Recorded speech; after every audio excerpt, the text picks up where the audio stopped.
లోక్సభ ఎన్నికల్లో తెలంగాణ నుంచి సోనియా గాంధీ పోటీ చేయబోతోందని వస్తున్న వార్తలపై ఆ పార్టీ కీలక నేత కేంద్ర మాజీ మంత్రి రేణుకా చౌదరి స్పందించారు.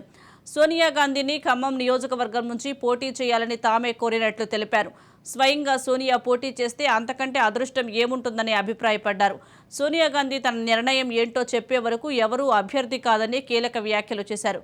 ఒకవేళ పరిస్థితులు అనుకూలించక సోనియా ఖమ్మం నుంచి పోటీ చేయకపోతే తానే పోటీ చేస్తానని రేణుకా చౌదరి మనసులోని మాట బయటపెట్టారు. వచ్చే లోక్సభ ఎన్నికల్లో 13 స్థానాలకు పైగా కాంగ్రెస్ గెలుచుకుంటుందని ఆమె ధీమా వ్యక్తం చేశారు. ఈ కొత్త కథలన్నీ ఇవన్నీ కథలే, అర్థమైందా? రేణుకా చౌదరి కోరిందంటే కాదనే శక్తి ఎవరికి లేదు, అది నేను చెప్తున్నా. కానీ మేమందరం మనసు పూర్తిగా సోనియా గాంధీ గారిని ఆహ్వానించాం. మేడం గారు ఇక్కడికి వస్తే అది మాకు మహాభాగ్యం.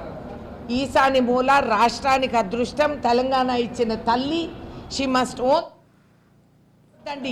ఈ కొత్త ఈ కథలన్నీ ఇవన్నీ కథలే, అర్థమైందా?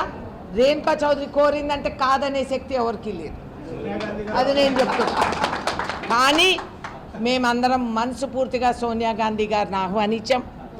మేడం గారు ఇక్కడికి వస్తే అది మాకు మహాభాగ్యం. ఈశాని మూల, రాష్ట్రానికి అదృష్టం, తెలంగాణ ఇచ్చిన తల్లి. She must own.